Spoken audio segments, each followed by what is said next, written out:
This channel does not promote any violent, harmful, or illegal activities. All content provided by this channel is meant for an educational purpose only. রাজ্যে ফের গণপিটুনি, আবার গণপিটুনি। দেখুন, মুখ্যমন্ত্রী তিনি হুঁশিয়ারি দিচ্ছেন, আমরা দেখছি ফিরহাদ হাকিম তিনি নিজেও বলেছেন, তারপরেও এই ধরনের ঘটনা। ভাঙড়ে চোর সন্দেহে পিটিয়ে মারার অভিযোগ। ভাঙড় থানা থেকে ঢিল ছোড়া দূরত্বে এই ঘটনা। দীর্ঘক্ষণ মৃতদেহ পড়ে থাকলেও পুলিশ আসেনি বলে অভিযোগ। মৃতদেহ উদ্ধার করে পরিবারের লোকজন। মৃত আজগর মোল্লা ভাঙড় থানা এলাকার ফুলবাড়ির বাসিন্দা। ভোরবেলা ভাঙড় বাজারে এসেছিলেন সেই আজগর, তখনই তাকে চোর সন্দেহে বেঁধে পিটিয়ে মারা হয় বলে অভিযোগ, সেটাও আবার থানার ঢিল ছোড়া দূরত্বে।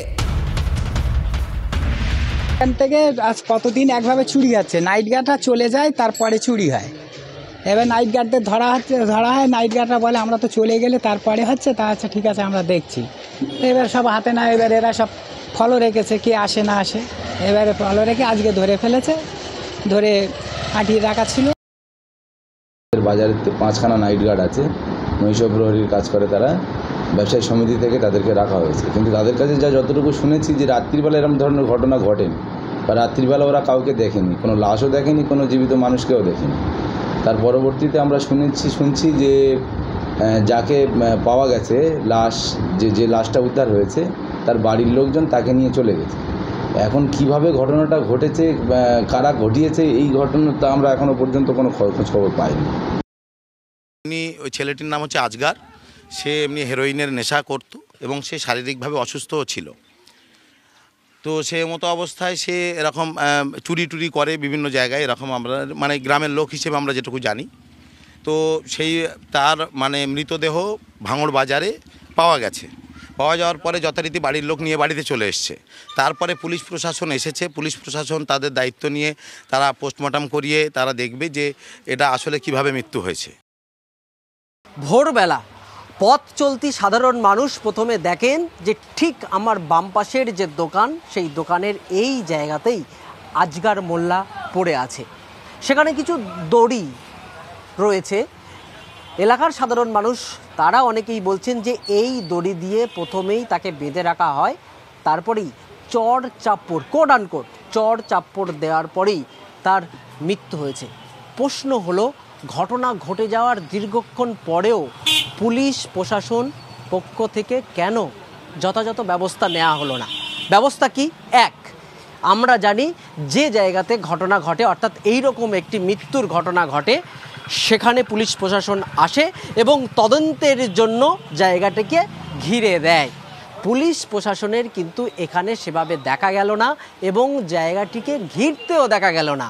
দ্বিতীয়ত, সাধারণ মানুষ তারা আসছেন, দোকানের এই জায়গাতে উঠছে, কেউ বা বাইক রাখছে, এখান থেকে চলে যাচ্ছে। যদি মৃত্যুর অভিযোগ ওঠে, অর্থাৎ যদি হত্যার অভিযোগ ওঠে, তাহলে সাধারণ মানুষের এই যাতায়াতে প্রমাণ কি নষ্ট হবে না? তার জন্য পুলিশ কি ব্যবস্থা নিচ্ছে, অর্থাৎ পুলিশের ভূমিকা নিয়েও প্রশ্ন উঠছে।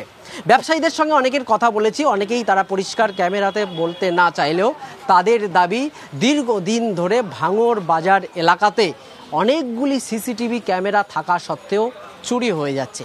পুলিশকে জানিয়েও কোনো রকম কাজ হচ্ছে না। তারপরেই সন্দেহবশত গতকাল রাতে এই আজগর মোল্লাকে তারা হাতে নাতে ধরে এবং তারপরে এখানে বেঁধে রাখার পর মারধর করা হয়, আর তারপরেই মৃত্যু হয়েছে বলে এলাকার সাধারণ মানুষ জানাচ্ছেন। গণহত্যা, গণপিটুনিতে হত্যা, আর এই ঘটনার জেরে রাজ্যে আরও একটা অমানবিক মৃত্যুর ঘটনা দেখল সাধারণ মানুষ। প্রশ্ন উঠছে যে এই মৃত্যুতে আদতে পুলিশ কি করছে, পুলিশের ভূমিকা কি, সেই নিয়েই কিন্তু এলাকার সাধারণ মানুষ প্রশ্ন তুলছে। শাহিনুর ও চাঁদনিয়ার সঙ্গে সত্যজিৎ, TV9 বাংলা, ভাঙড়। রাজ্যে একের পর এক গণপিটুনির ঘটনার স্বাভাবিকভাবেই প্রশ্ন অনেক উঠছে, তবে এই নিয়ে পাশাপাশি সমান্তরালভাবে রাজনৈতিক টানাপোড়েনও চলছে। সিপিএম নেতা সুজন চক্রবর্তী কি বলছেন বিজেপি নেতা সজল ঘোষ কি বলছেন, সৌগত রায় তৃণমূল নেতা। শুরু এদিকে কলকাতা, সল্টলেক, তারকেশ্বর, ঝাড়গ্রাম, ভাঙড়, সর্বত্র এটা রাজ্যে আইন শৃঙ্খলা নেই, আইনের শাসন নেই, আইনের উপর মানুষের ভরসা চলে গেছে, পুলিশ অপদার্থ। আমি বলছি শুধু এই ছিচকে চোরদের মারছে না, আর গরু চোর, কয়লা চোর, যারা যুবকের ভবিষ্যতের স্বপ্ন চোর, যারা পশ্চিমবঙ্গের শিক্ষা চোর, যারা স্বাস্থ্য চোর, যারা শিল্প চোর, তারা লালবাতি লাগিয়ে পুলিশের এসকর্ট নিয়ে ঘুরে বেড়াচ্ছে। তাদেরও তো কিছু পেদানো উচিত, বলা উচিত নেতাদের, এই কর্মীদের। যে কোনো গণতন্ত্রের মৃত্যুই খারাপ, আমি নিন্দা করি।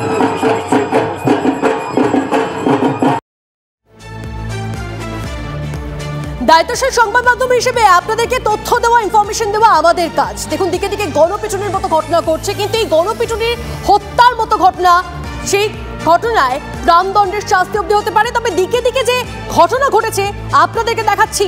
দেখুন, একাধিক জায়গায় এই ঘটনা, সল্ট লেক থেকে শুরু করে পান্ডুয়া, তারকেশ্বর, বউবাজার, আজ তো ভাঙড়, কোথাও বাদ যাচ্ছে না।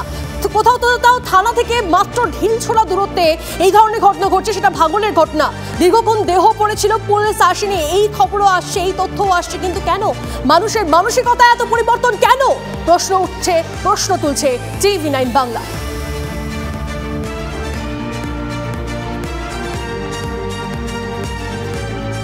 মানুষের পাশে রয়েছে টিভি9 বাংলা। গণপিটুনিতে হত্যার মতো ঘটনার প্রাণদণ্ডের শাস্তি অবধি হতে পারে সাধারণ মানুষের কাছে। তাই টিভি9 বাংলার আবেদন, আইন হাতে তুলে নেবেন না।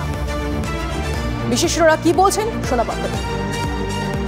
এবার গণধোলাই দেওয়ার অধিকার তো কারণ নেই। গণধোলাই যদি দেবে লোকে, তাহলে পরে এত কাণ্ড করে, এত পুলিশ, এত প্রশাসন, এত হাইকোর্ট, এত লোয়ার কোর্ট, সিভিল কোর্ট, এইসবের তাহলে তুলে দিলে সব গণধোলাই দিলে জাস্টিস হয়ে যাচ্ছে আর কি।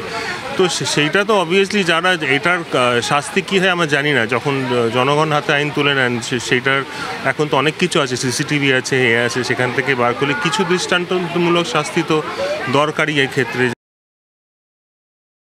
এবার গণধোলাই দেওয়ার অধিকার তো কার, আইন নিজের হাতে তুলে নিয়ে সেটা আদৌ কি কোনো লাভ হচ্ছে তো না, সেটাই। আর যেটা আপনি বললেন যে অসহিষ্ণুতা, এই শব্দটার মধ্যেই তো বোঝা যাচ্ছে যে কোথাও গিয়ে যেটা করা উচিত নয়, হয়তো যাকে সন্দেহ করা হচ্ছে সেও হয়তো অপরাধ করেছে, কিন্তু সেটা বিচার করার দায়িত্ব বা সেটাও তো আমাদের হাতে নেই। তো সেইটা তো তাহলে আমরা সেই বিচারটা আমরা কী করে ফেলছি?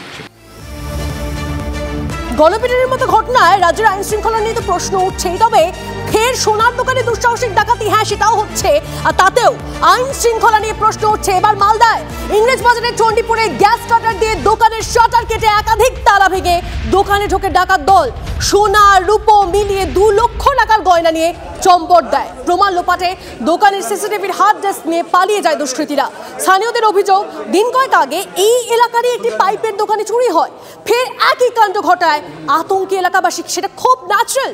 বাংলায় দুষ্কৃতীদের বারবারন্ত দোকানে ঢুকে পরপর লুটপাটের ঘটনা। পুলিশ প্রশাসন কি করছে? কেন দুষ্কৃতীর দাপট বাগে আনা যাচ্ছে না?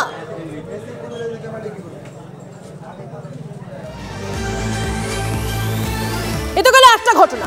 আরো একটা ঘটনা দেখাই আপনাদের, যেটা দেখেও সত্যি সত্যি মনে ভয় হবে। পূর্ব বর্ধমানের রাস্তায় বন্দুক নিয়ে দাপাদাপি, ফিল্মি কায়দায় ধাওয়া করে অভিযুক্তকে পাকড়াও করেছে পুলিশ। ক্ষেত্রে আগ্নেয়াস্ত্র সহ অভিযুক্তকে হেফাজতে নিল পুলিশ। ধৃতের কাছ থেকে একটি 9mm পিস্তল, একটি ম্যাগাজিন উদ্ধার। পুলিশ সূত্রে জানা যায় ম্যাগাজিনে 3 রাউন্ড গুলিও ছিল। ধৃতকে টানা জিজ্ঞাসাবাদ করে একাধিক বিষয় জানতে পারে পুলিশ। ধৃত শেখ রাজ্জাক ট্যাংরা থানা এলাকার ডিসি লেনের বাসিন্দা। জানা যাচ্ছে যে জামিনে ছাড়া পায় 10 বছর জেল খাটা আসামি শেখ রাজ্জাক। জেলে ধৃত অজয় দাস ও ফিরোজ খানের সঙ্গে পরিচয় হয় শেখ রাজ্জাকের। সূত্রের খবর, অজয় ও ফিরোজের সঙ্গে দেখা করতে রাজ্জাক আদালতে যায়। অজয়কে মুক্ত করার কোনো পরিকল্পনা রাজ্জাকের ছিল কিনা খতিয়ে দেখছে পুলিশ। রাজ্যের অবস্থা দেখছেন, আইন শৃঙ্খলা দেখছেন, একের পর এক দুষ্কৃতী দৌরাত্ম। আতঙ্কিত খোদ মেয়র, মানে আমি আপনি শুধু নয়, ফিরহাদ হাকিম তিনি বলছেন, মুখ্যমন্ত্রী ক্ষুব্ধ, বলছেন আমি নিজে অস্ত্র খুঁজবো, আমরাও পরিবার নিয়ে থাকি, যদি বিপদ আসে, বলছেন মেয়র। শুনুন আপনারা। মুখ্যমন্ত্রী অত্যন্ত ক্ষুব্ধ, খুব কড়া ভাষায় পুলিশ কমিশনারকে এবং রাজ্যের পুলিশকে বলেছেন, where this arms is coming from? আমি কি নিজে গিয়ে আর্মস খুঁজবো? তোমাদের নেটওয়ার্ক কেন নেই? বর্ডারগুলোর মধ্যে দিয়ে কেন আসছে? আর অদ্ভুত একটা জিনিস, যারা গুলি চালাচ্ছে, যারা ডাকাতি করছে, সব ক্রস বর্ডার। একটাও কিন্তু বাংলার ছেলে ডাকাতি করছে না, বাংলার ছেলে গুলি চালাচ্ছে না, এখানকার রেসিডেন্স চালাচ্ছে না। যে ডাকাতি করছে হয় বিহার থেকে আসছে, না ঝাড়খণ্ড থেকে আসছে, না অন্য অন্য স্টেট থেকে আসছে। কেন? তাহলে সেই স্টেটের মানুষগুলো যারা যখন আসছে, পুলিশ কেন একটা চেকিংয়ের মধ্যে থাকবে? আমরাও তো ফ্যামিলি নিয়ে থাকি, যদি কালকে আমাদের উপর একটা বিপদ আসে। সুতরাং এটা পুলিশকে দৃঢ়ভাবে দেখা, মুখ্যমন্ত্রী এই ব্যাপারে অত্যন্ত কঠোর।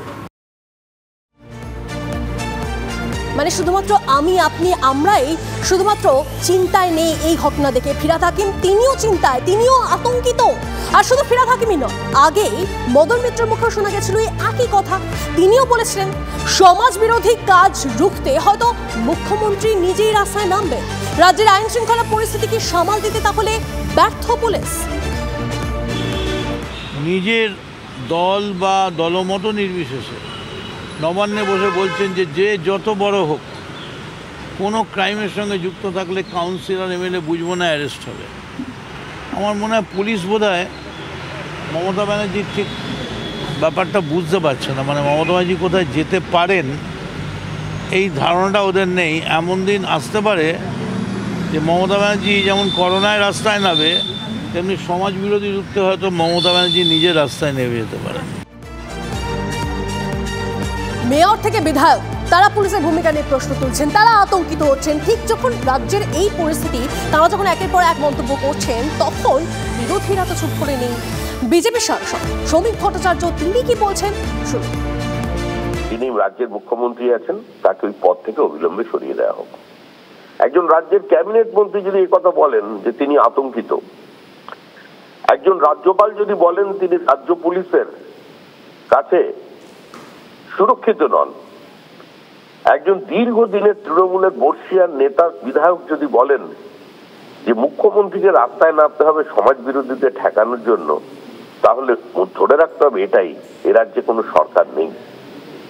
একটা স্কুল পাঠ্য বালকও বলে দেবে যে এখানে সমাজ বিরোধীদের দলই তৈরি করে ফেলেছে তৃণমূল।